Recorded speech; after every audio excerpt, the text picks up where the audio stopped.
ठीक है, बढ़िया आंदोलन चल रहा बढ़िया, लेकिन आंदोलन चल रहा है तो ये आंदोलन किसानों का चल रहा है या किसी पार्टियों का चल रहा है? है। अब कम से कम 2 महीने हो लिए हैं।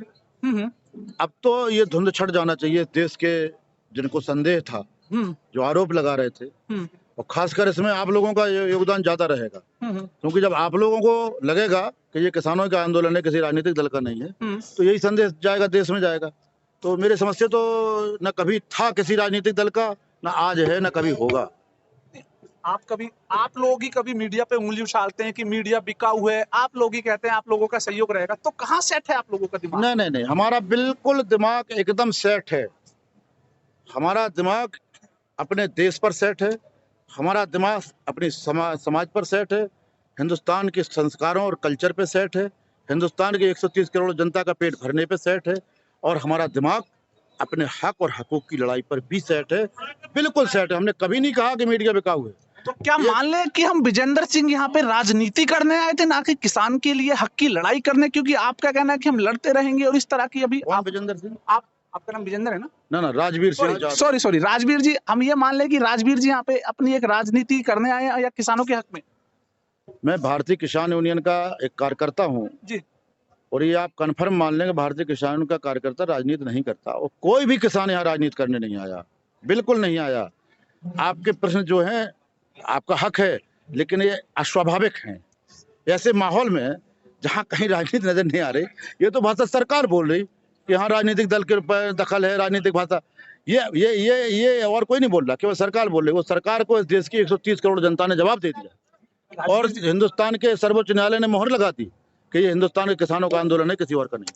राजवीर जी, मीडिया का काम है अपनी दूसरों की बात आप तक पहुंचाना और आपकी बात दूसरों तक पहुंचाना। मीडिया का खाली सवाल पूछने का अधिकार है जो भारत संविधान द्वारा प्राप्त है। तो हमारा कोई उद्देश्य नहीं है कि हम आपको मतलब टारगेट कर रहे हैं, वो कर रहे हैं। जो जनता के सवाल हैं वो हम आप तक लेकर आते हैं और पूछते हैं, और वही सवाल हम आप अपने मीडिया द्वारा बाहर पहुंचा देते हैं। नहीं, ये अनौपचारिक है कि इसका जवाब चाहेंगे? ये मैंने आपको इस बात का जवाब दिया, लेकिन अनौपचारिक है कि प्रश्न है? अनौपचारिक प्रश्न नहीं। अनौपचारिक है तो इसको आईडी हटाओ, जवाब देता हूँ। नहीं ऐसे आईडी सर, आईडी नहीं हटेगी ना सर, आईडी तो फिर जवाब सुन लीजिए। हाँ जी, जवाब सुन लीजिए। बिल्कुल बिल्कुल, ये अधिकार प्राप्त है। आप लोकतंत्र के एक बहुत मजबूत स्तंभ हैं, ठीक है, लेकिन अगर कोई आपसे कहे कि केवल प्रश्न पूछने भी आते हो, कुछ और करने आते हो, तो आपको बहुत बुरा लगेगा, है नहीं? कि आप मीडिया से ही हैं कि कोई और भी साइड में एजेंडा है, तो बुरा लगेगा। खैर, मीडिया हमारे लिए हमेशा सम्माननीय रहा, और इसलिए सम्माननीय रहा कि हिंदुस्तान का मीडिया अगर नहीं होता तो ये सरकार किसान को अभी तक खत्म कर चुकी होती। हिंदुस्तान के मीडिया का धन्यवाद है कि देश दूर दराज के गाँव में, इंटीरियल में, जहाँ किसान को तकलीफ है, पीड़ा है, मीडिया खोज खोज करके जा करके निकाल के ले आती है और उनको समाज के सामने रखती है। तो मीडिया का किसानों की समस्याओं के लिए इस आंदोलन में, और ये आंदोलन कितने ऊंचाई पे जाएगा, इसमें मीडिया का बड़ा योगदान है। राजवीर जी, आपने देखा होगा काफी बार वीडियो भी वायरल हुआ, पत्रकारों पर हमला हुआ, बिकाऊ मीडिया किया गया, क्या ये गलत नहीं था? देखो, हम एक जिस समाज के अंग हैं, उस समाज में हर किस्म के लोग पैदा हैं और रह रहे हैं। मीडिया भी बहुत बड़ा समाज है। आप भी सीना ठोक के नहीं कह सकते कि हर आदमी आप जैसा ईमानदार और कर्तव्यनिष्ठ होगा, नहीं कह सकते आप। हम भी इस बात को मानते हैं, हमारे भी समाज में इस तरह के लोग हैं। लेकिन जो किसानों के आंदोलन के बीच में एक्सीडेंटल कोई आ जाता है, अगर उसने कभी कुछ कहा, हमारा एक पूरा टीम चल रही, घूम रही है यहाँ पर, एक नौजवानों की है, एक बुजुर्गों की है, उनका यही देखना है कि कोई गलत माहौल तो नहीं हो रहा। जहाँ कहीं भी कोई आदमी कहता है कि जिस तरह से मीडिया पे आरोप लगाता है, हमारा अगर कार्यकर्ता कोई वहाँ पर होगा, तुरंत चढ़ेगा उसके ऊपर। गलत बात मत कहिए सर। लेकिन इतने लंबे समय से ये आंदोलन चलता रहा, पैसा भी लगेगा, फंडिंग भी होगी, तो ये कहाँ से? बिल्कुल, ये आपका स्वाभाविक प्रश्न है, क्योंकि बगैर अर्थयोग है, बगैर धन के कुछ होता नहीं है। ट्रैक्टर हमारा घर का है, ट्रॉली हमारी घर की, उसको हमने मकान में तब्दील कर दिया।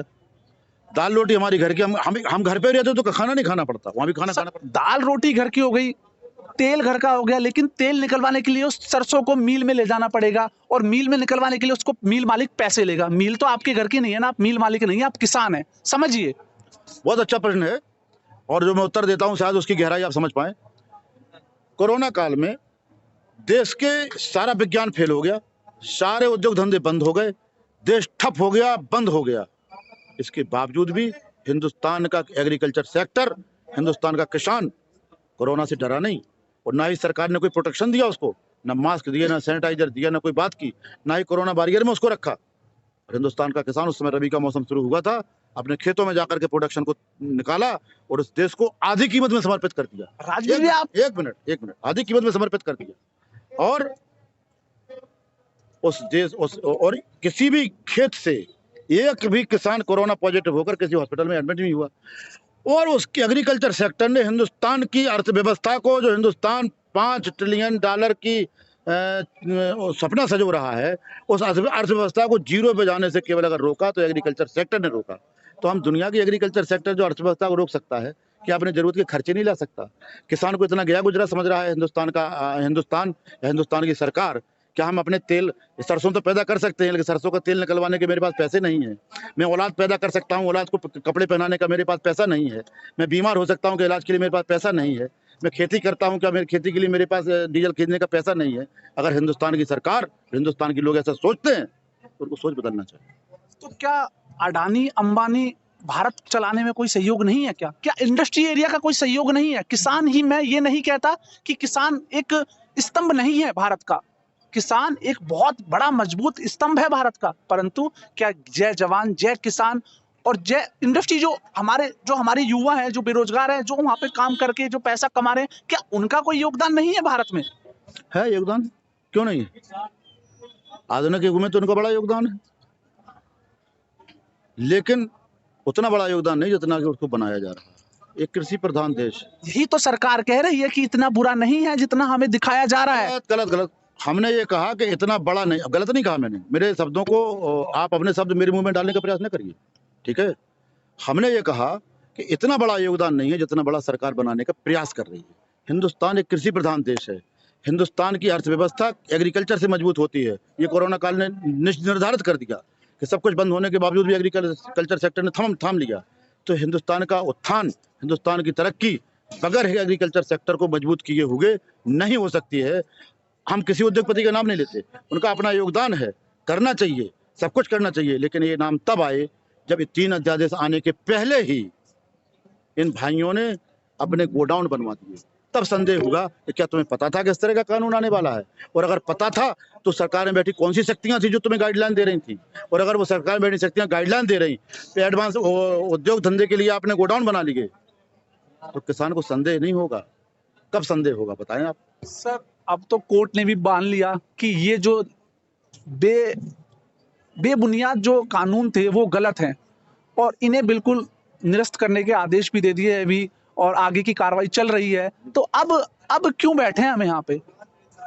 बहुत सही कहा आपने। हम सरकार के पास आए थे कि इन कानूनों को खत्म किया जाए और एमएसपी पे कानून बनाया जाए।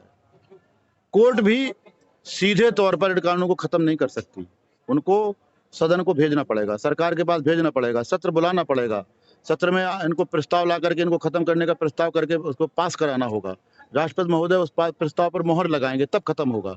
इसलिए हम निवेदन करना चाहते कोर्ट से भी कि ये प्रक्रिया जब सरकार को ही करना है तो आप सीधी गाइडलाइन क्यों नहीं दी गई कि सरकार इन कानूनों को खत्म करने के लिए, जिस कोर्ट ने माना है कि गलत है, तो सरकार से कहती कि इन कानूनों को सीधे तौर पर खत्म करके और किसानों के साथ बैठ करके दूसरे कानून बनाइए और एमएसपी पे कानून बनाइए। और जो उन्होंने कमेटी बनाई, कमेटी में तुरंत हमारे किसान लीडरों ने, हमारे टिकैत साहब ने कहा कि ये चारों लोग वो लोग हैं जो कारपोरेट के वकील बने रहे हैं, जो हिंदुस्तान के वास्तविक एग्रीकल्चर के दुश्मन हैं, और इनका हमेशा से सरकारों के साथ समझौता रहा है। जब कांग्रेस की गवर्नमेंट थी तो ये लोग कांग्रेस के साथ खड़े थे, आज भाजपा की गवर्नमेंट है तो भाजपा के साथ खड़े हैं। वो ये आरोप तब तक आरोप थे जब तक मान साहब जो इस कमेटी में थे उन्होंने प्रस्ताव नहीं किया कि मैं अपना नाम वापस लेना चाहता हूँ। उन्होंने, उनके गाँव में विरोध हुआ, उनके शहर में विरोध हुआ, जो उनका संगठन है जिसमें वो राष्ट्रीय अध्यक्ष हैं, उस संगठन ने अपने राष्ट्रीय अध्यक्ष को प्रस्ताव करके प्राथमिक सदस्यता से निकाल दिया। जिन मानकों के आधार पर मान साहब के ऊपर इतनी कार्रवाई हुई या मान साहब ने अपना नाम वापस लिया, इन मानकों को अगर शेष हमारे 3 मेंबर अपनी आत्मा में, अपने दिलो दिमाग से तोलेंगे कि क्या हम उसी श्रेणी में आते हैं, तो वो भी इस्तीफा तत्काल दे देंगे, क्योंकि वो इनसे भी ज़्यादा खराब श्रेणी में आते हैं। और ये कोई आरोप नहीं है। आजकल तो अब आपकी मीडिया और इंटरनेट की वजह से पूरा इंटरनेट पे पड़ा है इनका इतिहास। इनका नाम डालिए, क्लिक करिए, पूरा निकल के बाहर आ जाएगा। जो लोग लिख लिख करके देते रहे कि अध्यादेश अच्छे हैं, आंदोलन गलत है, सरकार ठीक काम कर रही है, उनसे क्या न्याय की अपेक्षा की जा सकती है, निष्पक्ष न्याय की? उसी गिलानी में मान साहब ने इस्तीफा दिया और ये तीनों लोग भी देंगे, आप देखते जाइए। 3 दर्जन से ज्यादा किसान शहीद हो चुका है, कब बंद करेंगे आप? देखो, ये आज़ादी की जब लड़ाई लड़ी गई थी तो कभी ये नहीं सोचा था महात्मा गांधी जैसे अहिंसक महान आत्मा ने कि इस तरह के भी शहादतें होंगी, उसमें भी शहादत हुई। गलत नहीं हो रहा क्या? नहीं, गलत, देखो, किसी की मौत गलत है और मौत एक ऐसी चीज है कि जो एक ईश्वर की दी हुई सिस्टम है, वो कहाँ कैसे क्या होगी वो उसने फिक्स कर रखा। और बात करते हैं किसान नेताओं से। सर, आपका नाम? प्रदीप हुड्डा, हरियाणा से, रोहतक से। हरियाणा से आए हैं हुड्डा जी? जी जी जी। हुड्डा जी, छोटा सा आपसे भी एक सवाल, काफी समय ले लिया अध्यक्ष जी का मैंने। एक छोटा सा एक और सवाल, लगभग इस आंदोलन में अगर बात करी जाए छोटा लगभग मेरे हिसाब से 50 से 60 लाख रुपए पर डे का खर्च हो रहा होगा जी। एक नेचुरल बात, क्या ये मेरी अर्थव्यवस्था को चोट नहीं पहुंचा रहा? बिल्कुल नहीं पहुंचा रहा, क्योंकि ये अर्थव्यवस्था जो पॉजिटिव लाई गई है ये किसानों के द्वारा लाई गई है। खाना किसान प्रोड्यूस करता है, सब्जी हो चाहे ट्रैक्टर हैं, हमारे घर के हैं, ट्रॉली हैं। और आपने पहले भी कहा, जो अध्यक्ष जी ने कहा, शायद इसी वजह से वो आपने कहा कि मीडिया पे आवाजें उठती हैं, ठीक उठती हैं गोदी मीडिया पे। आप अधिकारों की बात करते हैं, जिम्मेदारी की बात नहीं करते। जिम्मेदारी तो सर ये भी है कि क्या मैं मेरी अपनी बहन या बेटी का उस पैसे से शादी करके एक परिवार बच सकता था, ये भी तो एक बाप की या भाई की जिम्मेदारी हो सकती थी ना सर? बिल्कुल हो सकती थी नहीं, हमने छोड़ी है। आप बलिदान नहीं देख रहे हैं। शहीद भगत सिंह का भी घर बच सकता था, उनके बच्चे भी हो सकते थे, लेकिन आज आप ये प्रश्न हमसे कर रहे हैं। उस किसान से पूछिए जो अपना सर्वस्व यहाँ पे दे रहा है, जिन्होंने शहादतें दी हैं, लेकिन क्या फिर हम सिर्फ ये छोड़ दें, अपना परिवार देख ले? आज जो चीज सरकार को देखनी चाहिए वो आज किसान देख रहा है, इस देश का भविष्य देख रहा है। फसल की और नस्ल की लड़ाई है। और जैसा प्रश्न आप कर रहे हैं, तो मैं बता दूं कि अधिकार के साथ एक जिम्मेदारी तय होती है, और उस जिम्मेदारी का निर्वाह आज इस देश का किसान कर रहा है, जिसे मैं देशभक्त कहता हूं, जो अपने घर की समस्याएं छोड़कर देश की समस्याओं को पहले देख रहा है। और जिस मीडिया की हम बात करते हैं, वो बार बार जो आप कह रहे हैं गोदी मीडिया, जिसको, क्या मोदी झूठ बोल रहा है तो क्या आप उसे दिखाएंगे? मगर मैं झूठ बोल रहा हूं तो मैं कहूंगा आपको उसका आकलन कीजिए, तोलिए, लेकिन झूठ आगे तक मत पहुंचाइए। उन्होंने झूठ फेंका और वो झूठ चलता रहा। उससे एक इमेज बिल्डिंग होती है, बहुत इमेज नेगेटिव में गई। आज जिसे आप कह रहे हैं, इससे कितनी इमेज बिल्डिंग हुई है, जो आप बार बार ये कह रहे हैं कि हमारा परिवार का खर्चा, परिवार का, क्या हम देश को भूल जाएं? मैं ये धन्यवाद करूंगा इन किसानों का, हमारे जो बुजुर्ग और जिन्होंने रास्ता दिखाया, आशीर्वाद दिखाया कि हमें घर से पहले देश के बारे में सोचना चाहिए। अगर देश सुरक्षित है तो घर अपने आप सुरक्षित हो जाएगा। और ऐसे आंदोलनों में अगर आप सिर्फ पैसे की बात कर रहे हैं, यहाँ शहादतें देखिए। अभी आपने कहा जो ये 60 से ज्यादा लोग शहीद हुए हैं, क्या इनके घर नहीं थे? क्या इनकी जान की कोई कीमत नहीं थी? ये सरकार अंधी दे रहा, किसान को दिखाई दे रहा है, लेकिन वो मजबूरी में शहादतें दे रहा है। यही तो मैं बोलना चाह रहा हूँ हुड्डा जी आपसे कि जो लोग शहादत में शहीद हुए हैं किसान, उनका भी भाई था, उनकी भी बहन थी, उनकी भी बेटी थी। क्या आज वो किसान भाई, वो परिवार, वो बाप, वो भाई लौटा सकते हैं? नहीं लौटा सकते, लेकिन ये गलती सरकार की है। और मोहित जी, ये भी बताऊंगा, उन्होंने शहादतें अपने लिए नहीं, आने वाली नस्लों के लिए दी हैं, इस देश के लिए दी हैं। बदलाव बड़ी मुश्किल से आता है। शहीद भगत सिंह जी बहुत अच्छे परिवार से थे, बहुत रईस परिवार से थे, लेकिन देश के आज़ादी के कितने लोग बलिदान हुए। ये आज भी किसान की और देश की आज़ादी का दौर चल रहा है। देश में लोकतांत्रिक व्यवस्था है, लेकिन लोकतांत्रिक व्यवस्था कहाँ है? आप उसकी बात नहीं कर रहे। देश में लोकतांत्रिक व्यवस्था है, मैं देश का नागरिक हूं, मेरी सरकार है, लेकिन सरकार नहीं सुन रही। सरकार एक बिल बना देती है और कहती है किसानों के भले के लिए बिल है। अरे जिस किसान के भले के लिए बिल है, उस किसान से पूछ तो लो क्या क्या भला, ये जो किसान चाहता है वो होता है, और किसान तो बड़ी अच्छी बात चाहता है। लेकिन यहाँ तो जो घर की बात करते हो, घर में कई बार बच्चा जिद करता है कि चॉकलेट चाहिए, केक चाहिए, वो अच्छे नहीं होते, लेकिन पिता उसे खुश करने के लिए वो भी दे देता है।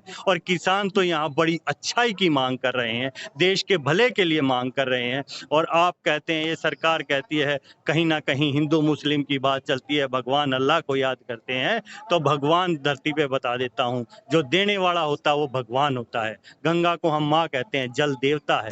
वायु जिसका टैक्स नहीं लगता, इस धूप का नहीं लगता, अग्नि का नहीं लगता, ऐसे ही इनके बीच में किसान है जो धरती का सीना चीर कर पूरे देश को खिलाता है। जो इंडस्ट्रीज की आपने बात कही थी, इंडस्ट्रीज है, जरूरी है, क्योंकि किसान जो मैकेनाइज्ड करता है, ट्रैक्टर को इंडस्ट्रीज ने बनाया है, आज मैकेनाइज्ड खेती हो गई है। 1965 में हमारे पास खाने को गेहूं नहीं था, ग्रीन रेवोल्यूशन लाया तो किसान ने उस देश का पेट भरा, और आज 138 करोड़ जनसंख्या का पेट ये किसान भर रहा है। तो इसमें सिर्फ अकेले किसान का नहीं, आपने इंडस्ट्रीज का कहा, टेक्नोलॉजी का भी योगदान है, तो हम सभी का योगदान मानते हैं। देख सकते हैं किसान कमर मजबूत करके आया है, उसने सोच लिया है या तो हमारी बातों को माना जाए या सरकार के सामने किसान शायद झुकने वाला नहीं है। पूरी कमर कस के, पूरे गुस्से के, पूरे रोष के साथ 3 दर्जन से ज्यादा जो शहादत हो चुकी है उनका पूरा बदला लेने के मूड में आज किसान बैठा है। जाते जाते विजेंद्र जी से एक सवाल और, सर राजवीर जी कब खत्म होगा ये तो सरकार बताएगी। ये तो 26 जनवरी 26 जनवरी को क्या पता खत्म होगा, तो आगे भी अगर हमारी मांगे पूरी नहीं हो तो आगे भी चलेगा। ये तो टिकैत साहब कहते हैं कि झंडा फहराएंगे वहाँ। नहीं नहीं, झंडा तो जो फहराते वो फहराएंगे, लेकिन हम झंडा फहराते हुए देखना चाहते हैं। तो किसान की रैली क्या राज साहब ने कभी नहीं कहा कि झंडा फहराएंगे। टिकैत साहब ने कहा होगा कि वहाँ गणतंत्र दिवस समारोह की परेड में हम लोग शामिल होंगे। वही सर, देखिए झंडा फहराने का सबसे दूसरा सर, शब्दों का समझिए थोड़ा सा। नहीं, आप मैं ये कहने का प्रयास कर रहा हूँ कि झंडा एक प्रधानमंत्री नहीं फहरा सकता, एक आम नागरिक भी फहरा सकता है। अगर झंडा मेरे हाथ में है तो वो फहराने का अधिकार मुझे भी है जितना माननीय प्रधानमंत्री को है। आप समझिए मेरी बात को, शब्दों का हेर है। तो क्या यहाँ से एक ट्रैक्टर रैली, भारी रैली दिल्ली जाएगी? नहीं, रैली क्यों जाएगी? नहीं जाएगी। सुनो, हाँ। अब यहीं कर देना, यहीं संदेश गलत हो जाता है। समझ रहे ना बात को? ठीक ठीक, बताए आप। ट्रैक्टर रैली नहीं जाएगी। नहीं जाएगी। जैसे सारे लोग गणतंत्र दिवस की परेड में शामिल होते हैं, अपनी अपनी बड़ी बड़ी गाड़ियों से जाते हैं, जिनके पास जो साधन है जाता है। हम भी परेड में शामिल होना चाहते हैं, हमारी सवारी, हमारा ट्रैक्टर है, तो हम ट्रैक्टर में बैठ के जाएंगे तो तभी तो पहुंचेंगे। पैदल जाएंगे तो हम पहुंच ही नहीं पाएंगे वहां तक, तो हम अपने ट्रैक्टर में बैठ करके सवारी पे जाएंगे अपनी। वो हमारी सवारी, अब चाहे आप रैली बना दो उसको, चाहे रैला बना दो, हम अपनी सवारी पे बैठ कर गणतंत्र दिवस देखने जाना चाहते हैं।